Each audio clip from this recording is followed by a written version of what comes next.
Welcome to Reframe the podcast, helping you reframe your thought patterns, habits and mindsets to create the life that you want to lead. Seeing the wood for the trees is something Kate Tilston is master at. Kate's life coaching methods focus on taking practical steps that ensure her clients are successful at making the changes they want to see in their lives. Kate is honest and authentic, both of which shine through in our discussion. Kate shares openly about her own battles with an eating disorder and her journey to recovery. And we touch upon the importance of supporting parents and carers of those suffering from an eating disorder.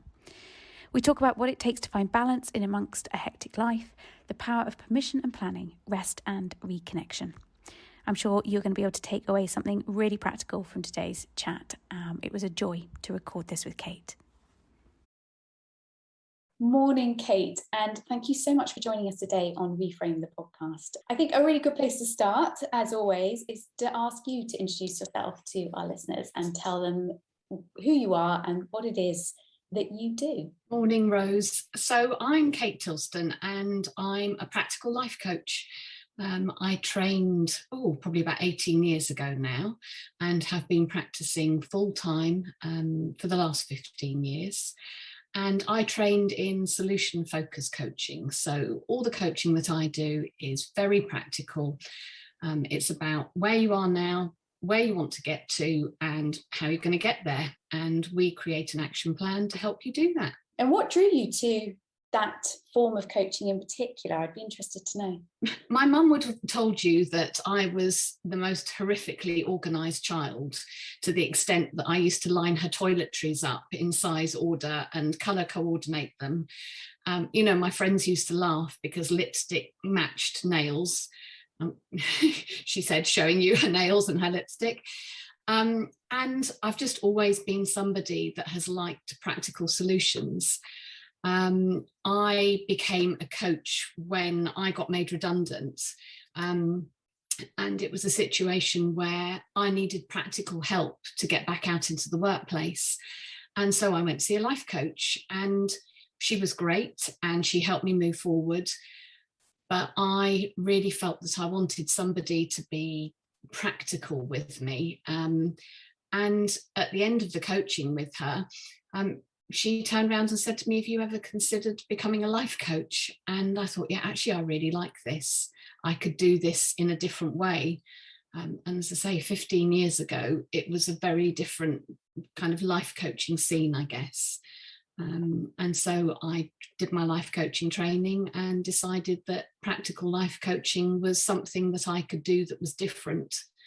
And I could make an actual difference. And that's what I love about my job. I love making a difference. And I know you make a difference. And you've made a difference to me, just being connected to me and my friend. So I will just share that. But thank you. It's interesting, isn't it? You said there about how at that turning point in your life, when there was a big transition, and we kind of stand in a bit of a wasteland, can't we? Think, I don't know where to go. Having that guide, that signpost can be really supportive. And when we talk about health, I think our mind immediately goes to fitness and food. Yes. A little bit of meditation and yoga and journaling. But actually, within the domains of health, things like our job and how we identify and how we're earning a living, it's all part of the parcel, isn't it? Yes. I think one of the things that I'm very aware of is how much overwhelm is underplayed as part of health issues. Feeling overwhelmed can make you feel anxious. And as we know, anxiety can make you feel poorly. That feeling of chaos, not being in control. Health for me is about balance. It's about mental health as well as physical health, and looking at all those different aspects in your life. Let's face it, as women, we spin plates, juggle balls. We're constantly trying not to drop anything at all.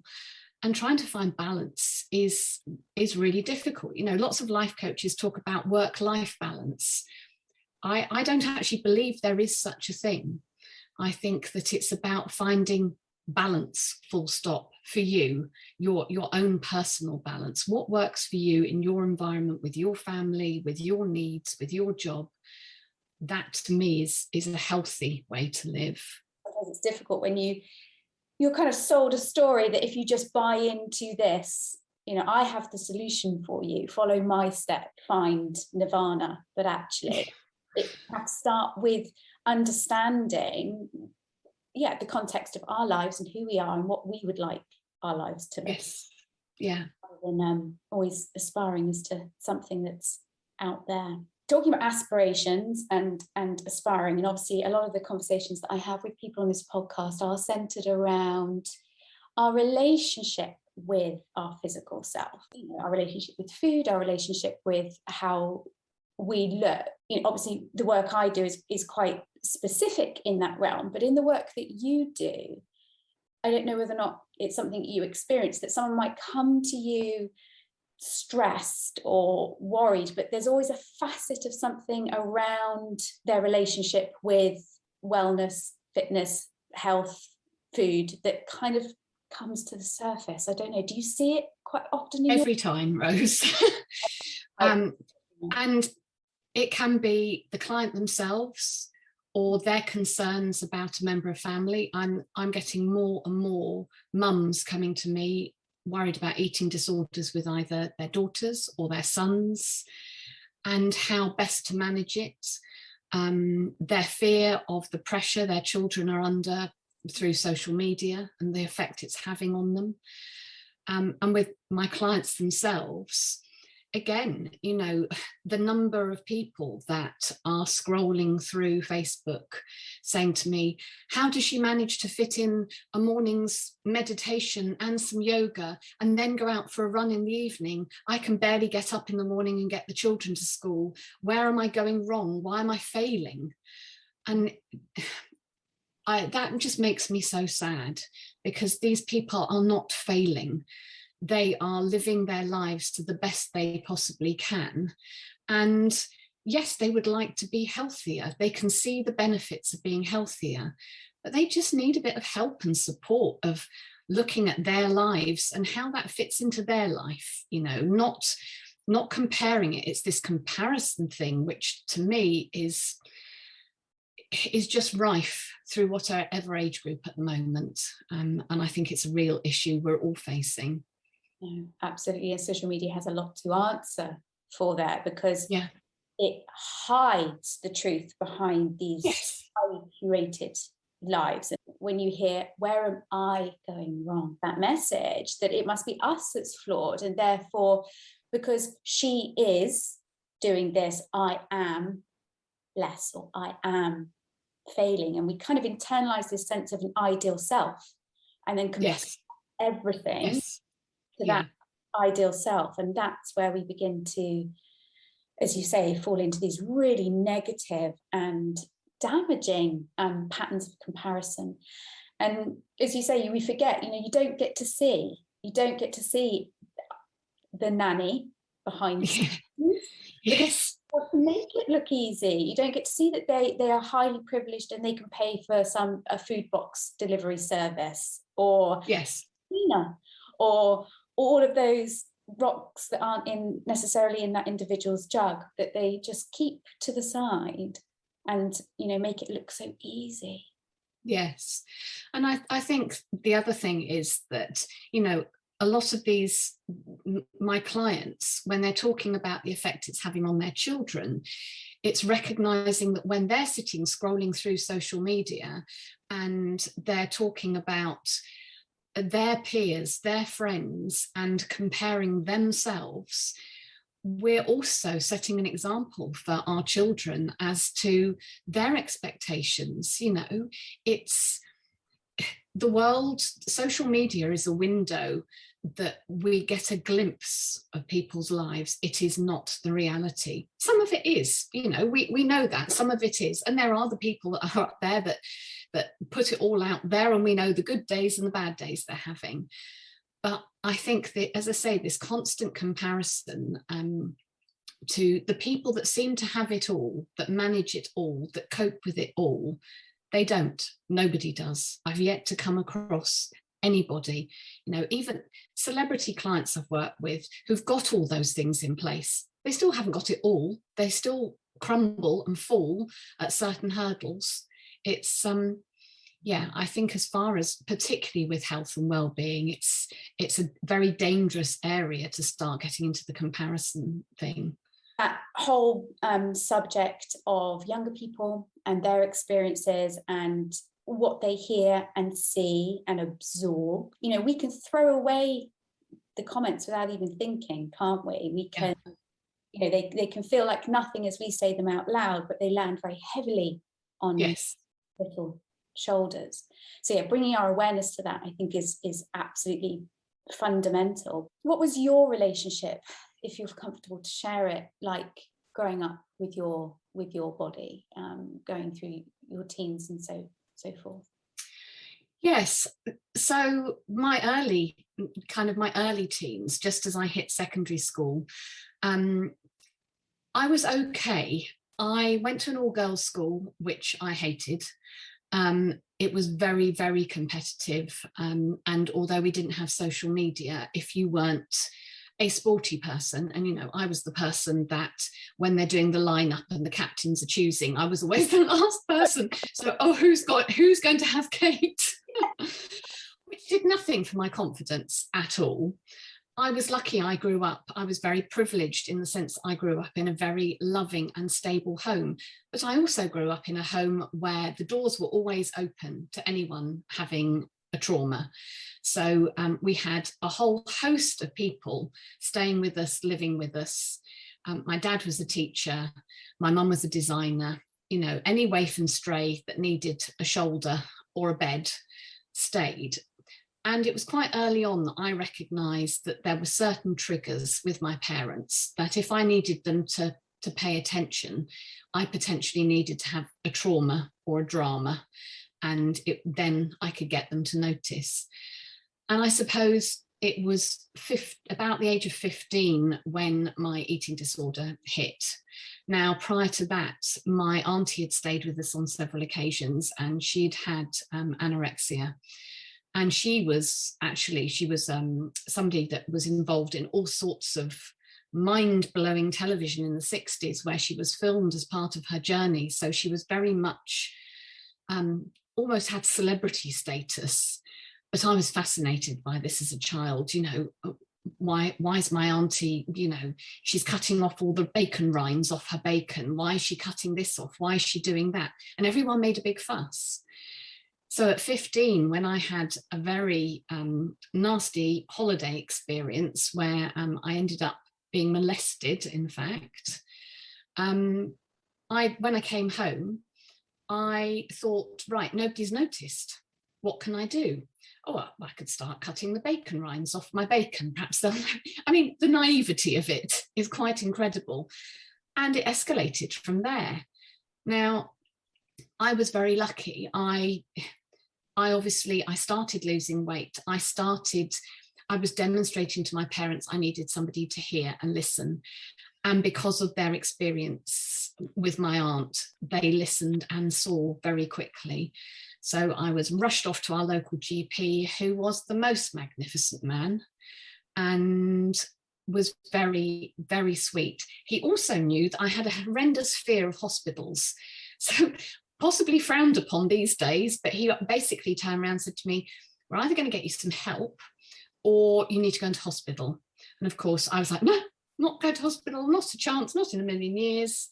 I'll take the help. In reality, it was a long process before we found the right help.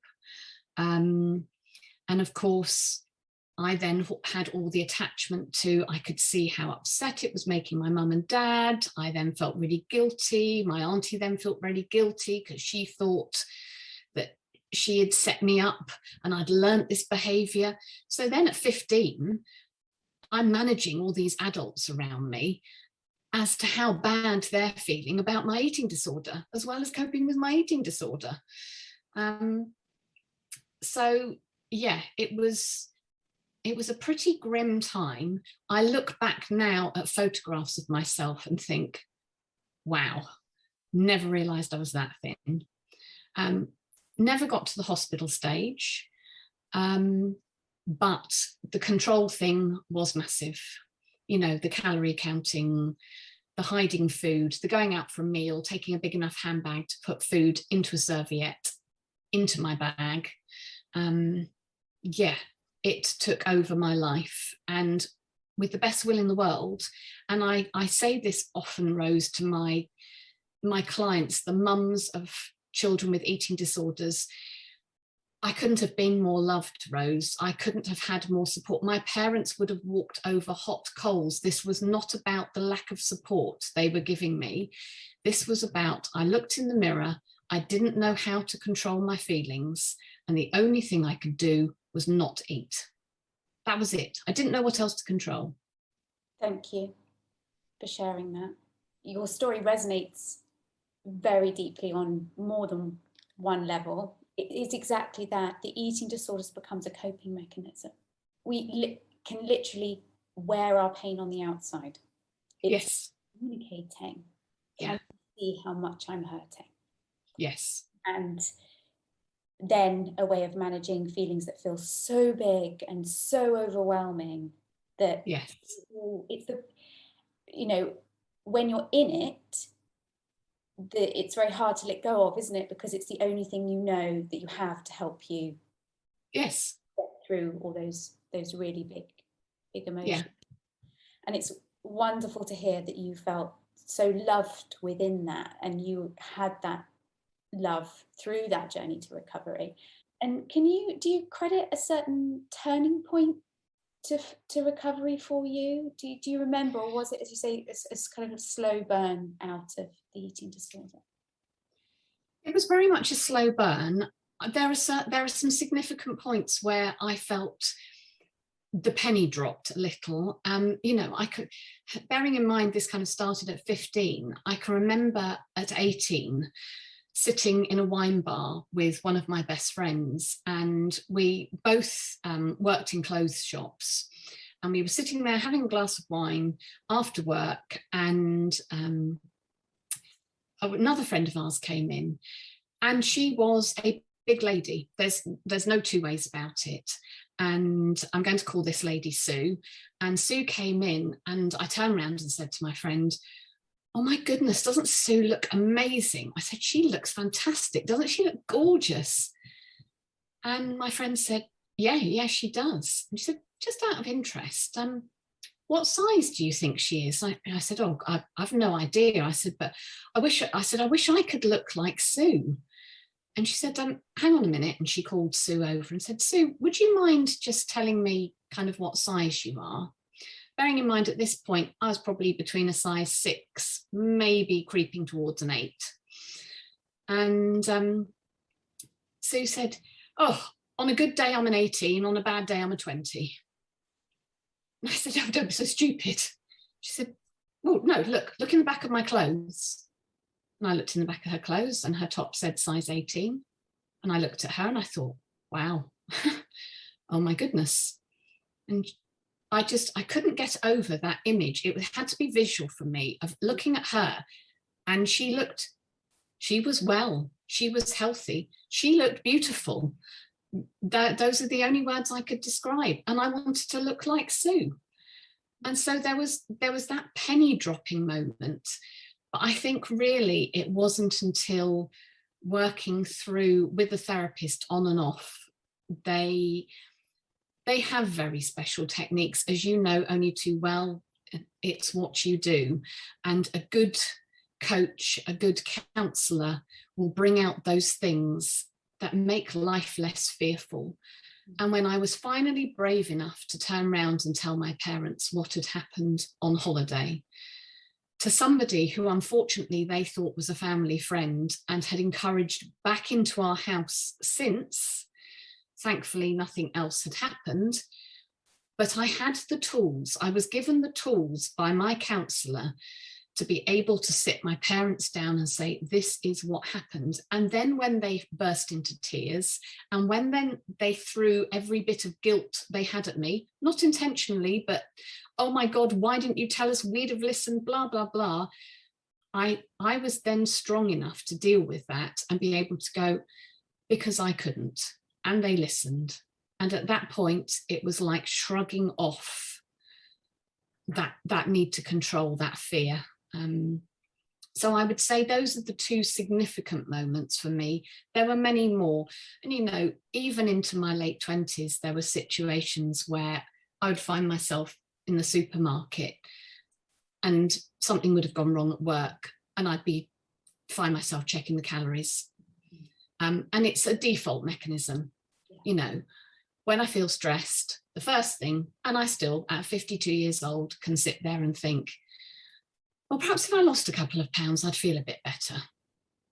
Yeah. But the difference is now, my other voice says, don't be so ridiculous, Kate. Go for a walk, go out and get some fresh air. You know that that's not the drill. You know what will make you feel better, and I do know.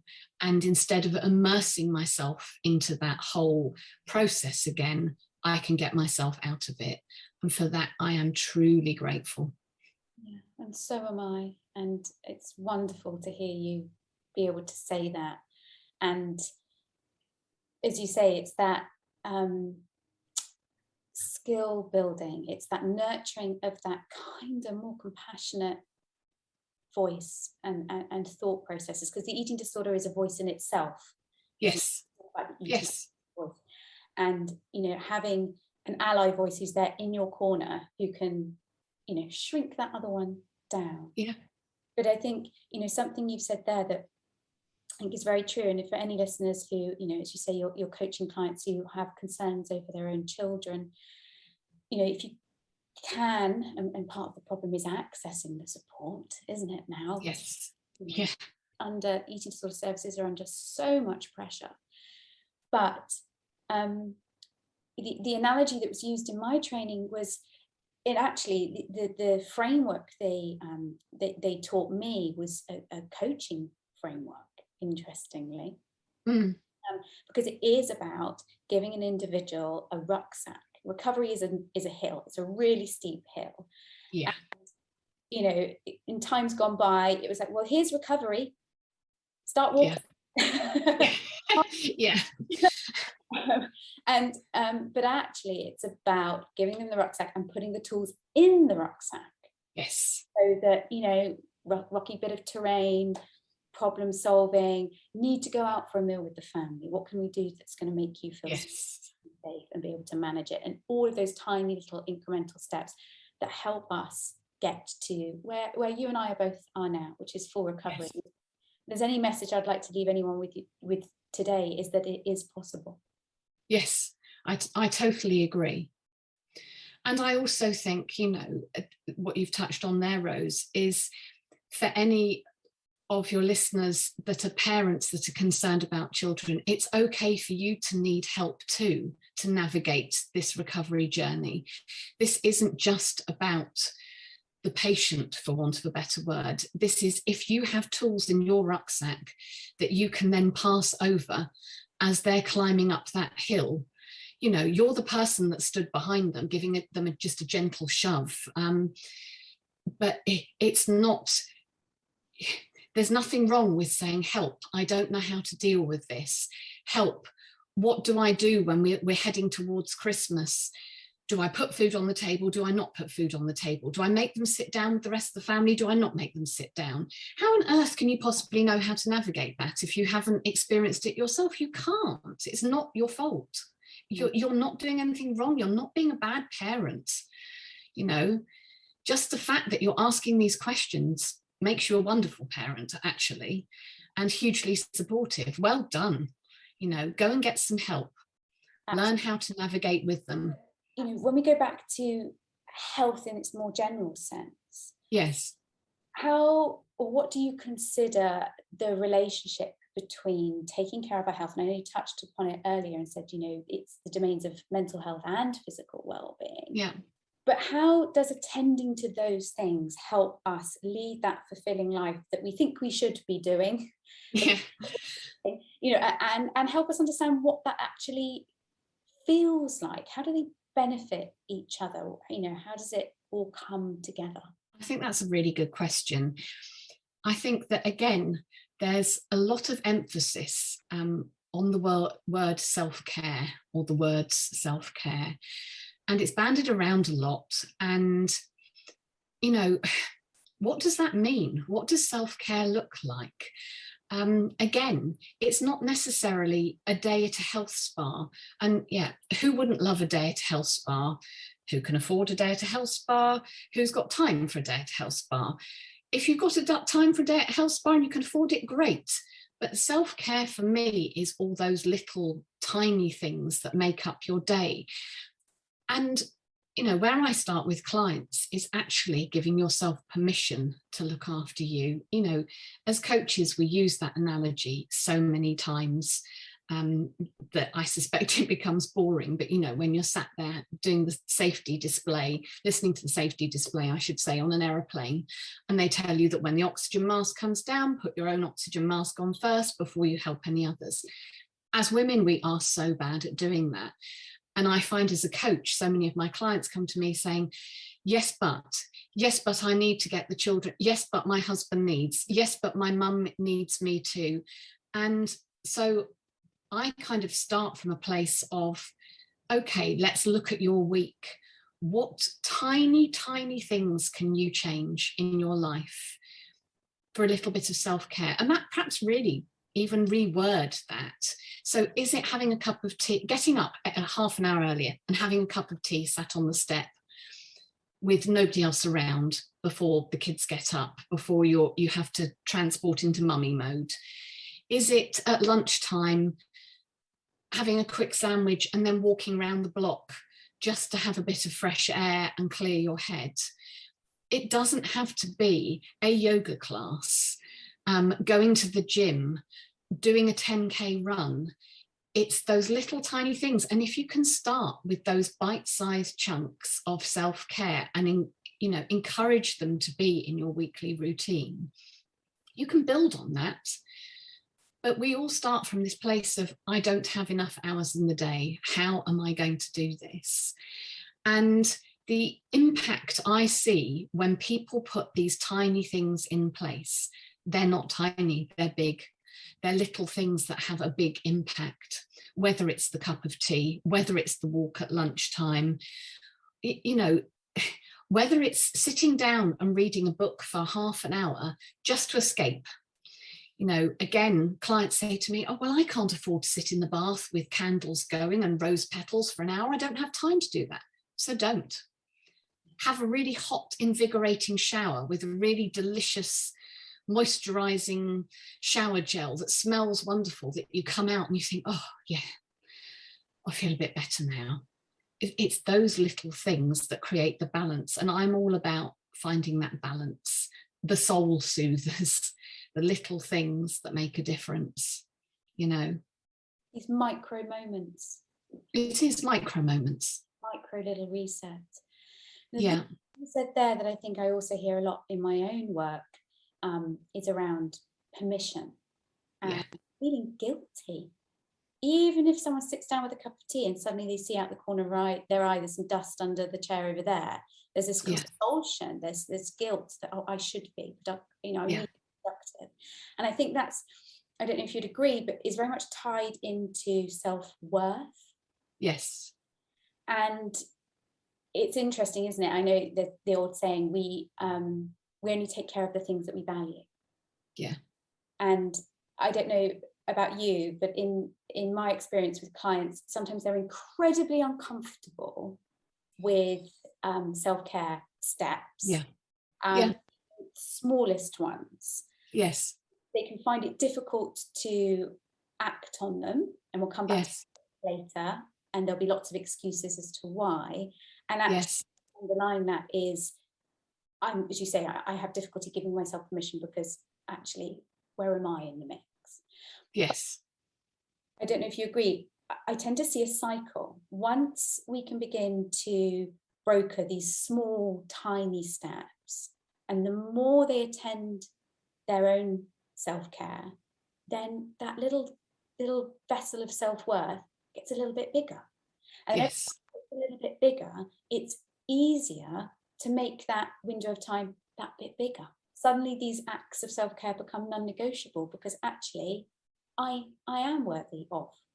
I can. So it's the starting that's the hard bit, isn't it? Yeah. And that's where I guess working with a coach can be great, because there is that little bit of accountability. Yes. Yeah. So one of the things that I regularly do with clients will be, I literally send them like a school timetable and get them to fill in what they do each day, including their working hours or non-working hours. And usually they will send that back to me. And the first thing they'll say to me is, no wonder I'm exhausted. Yeah. And you look, and it kind of goes from the moment they wake up, they're needed for so many things. And whether you have children or don't have children, you are needed for different roles and responsibilities. And we work from that place. And you're absolutely right, Rose. It's that feeling of self-worth. It's that permission giving. It's that sowing the seed. And once they are accountable to somebody else. So if I give them a challenge like, okay, every day for the next week, I want you to get up half an hour earlier, make yourself a cup of tea, and just sit there in the quiet and enjoy it. Mm. Oh, I get emails coming back saying, you are asking me to do the hardest things ever. And you sit there, I'm asking you to have a cup of tea. It's really not rocket science. It's not, but it is hard. It's really hard. But once they've done it, 2 weeks down the line, they come back and say, oh, just that extra half hour in the morning, it feels so wonderful. And yeah, I'm going to keep doing that now. Yeah. And so we build little by little, step by step. And and then they start seeing the differences. And then it has a knock-on effect on friends and family. Absolutely, for the better. But also I think it then allows them to begin to unpick all that conditioning and yes. begin to change and shift those assumptions that we hold, that we don't even take for, don't give any thought to, that we're our job, or that's just the way it is, or that's what we do as mums. And actually begin to feel well and have a little bit more energy to begin to question some of those things. We get stronger, and also we can begin to look from the outside and go, hold on, what is it that I would like? Going right back to how this conversation opened and saying, what do I want for my life? How do I fit this in my life? I think one of the things that I've, again, worked with many clients on and has been a game changer for so many, but also a really hard habit to break. And it just made me think when you were saying there about that whole level of guilt we feel as parents. And so many mums say to me, the children at school all week, they're absolutely exhausted. At the weekends, I don't want them on electronic devices all weekend. We need to take them to ballet, to horse riding, to rugby, to football, to this, to that, to everything else. Then they've got a party. And then, if we're lucky, we all get to sit down for Sunday lunch. But then they've got practice on Sunday. And I sit there and thinking, I feel exhausted just with you talking. And then, so what we introduce is one weekend a month. Many of my clients that are parents, I get them to commit to no commitments. So they're not allowed to book anything in at all. And they all get incredibly panicked by that. I know, but what's little Johnny, what's little Alice going to do? Well, maybe they'd like to stay in their pajamas until midday and recover from their week they've had at school. And maybe that's okay. And you can sit there with your cup of tea and read your book for half an hour while they watch mindless television. You're all together as a family. And maybe that's all what you need. Okay, I applaud it. I applaud that, because I am a pajama parent. I believe absolutely. Hallelujah. Incredibly important. And I think, again, it's these beliefs we have about what makes us a productive parent, how to develop our children. And a lot of that is motivated, or it's coming from a place of fear. Yes. Again, we are bombarded with constant messages that we all need to be something. Yes. Our children need to be something. We need to be. And that chasing, and it is a sense of chasing or falling behind. You've only got to open up a WhatsApp group and little Belinda's learning Mandarin and Johnny's joined a, I don't know, still watching club.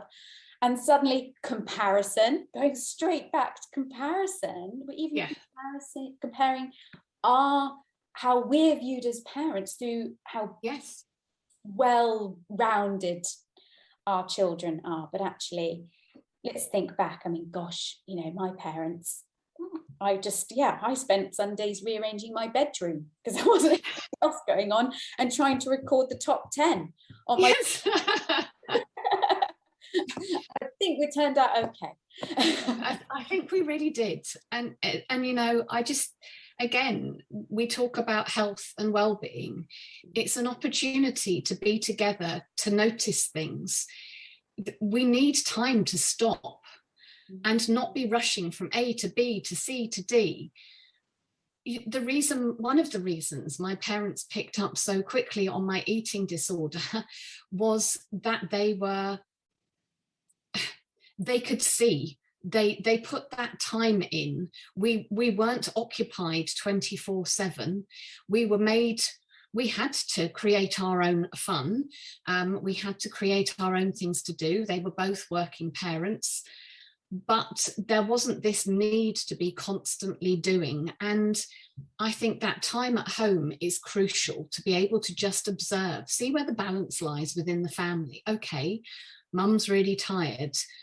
Dad's had a tough week.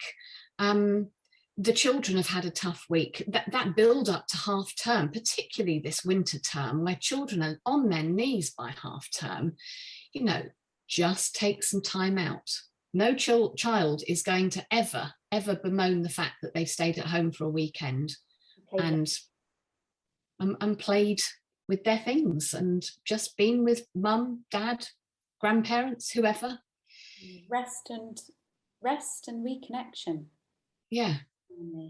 Kate, do you have pajama weekends then? Do you have pajama mornings and periods of rest? How important is rest for you and modelling rest?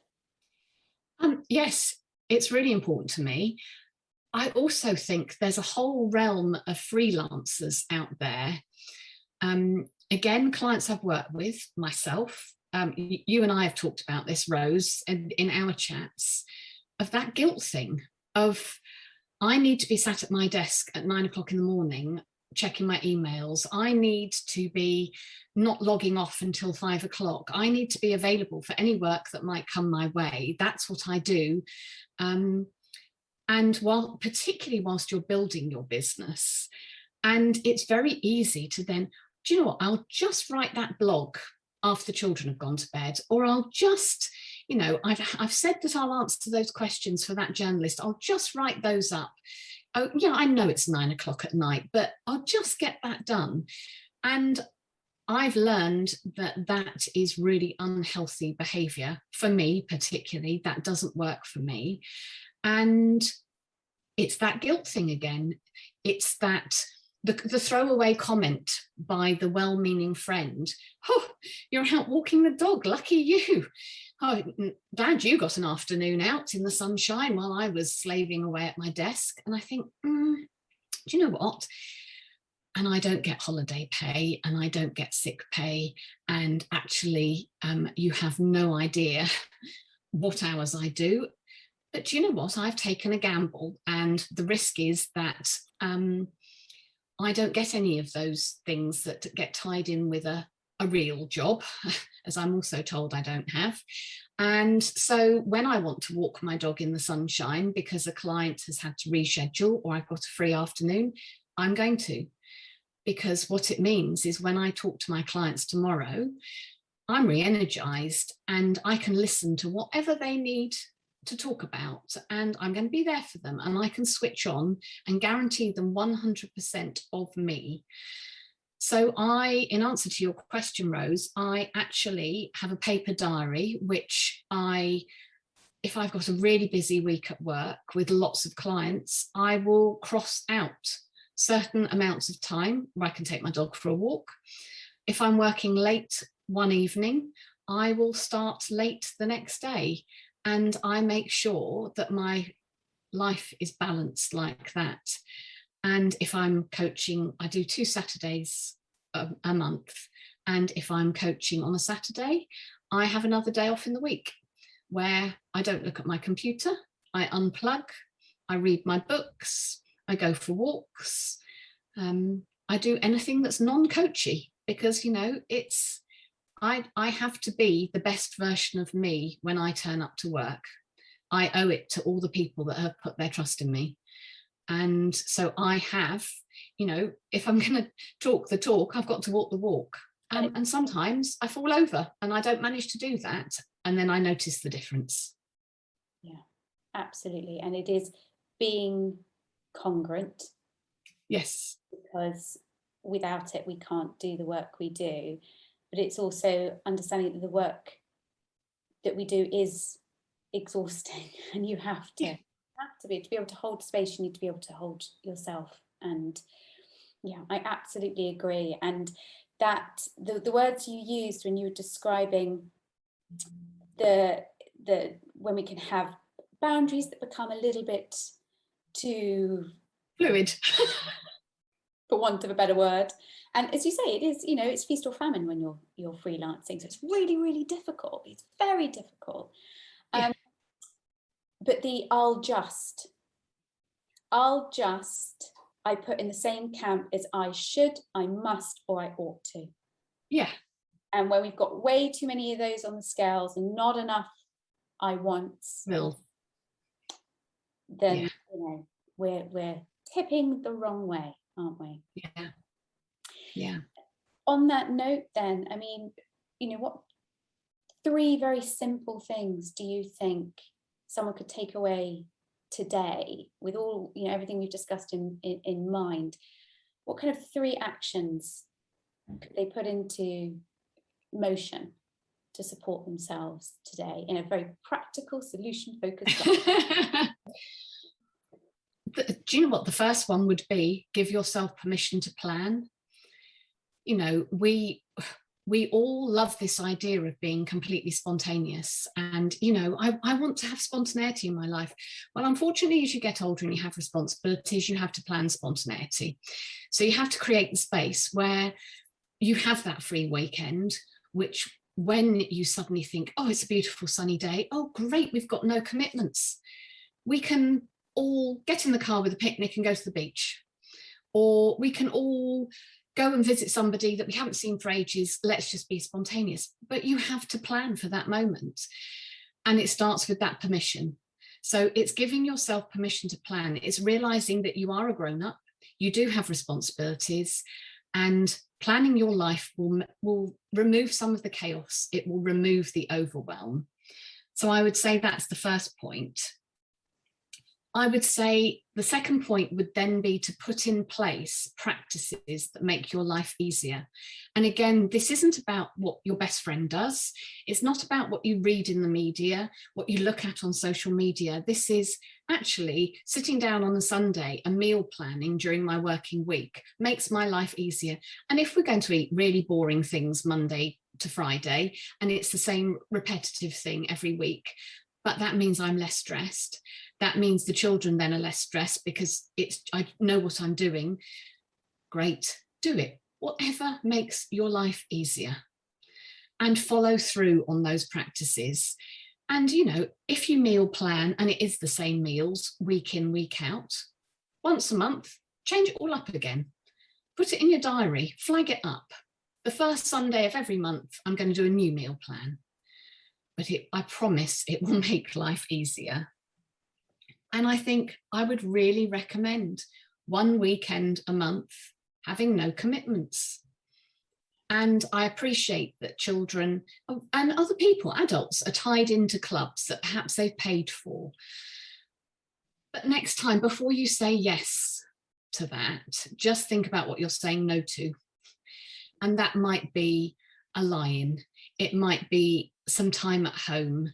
It might be an opportunity for you all to just muck around as a family. But if you have got commitments, keep them to an absolute bare minimum.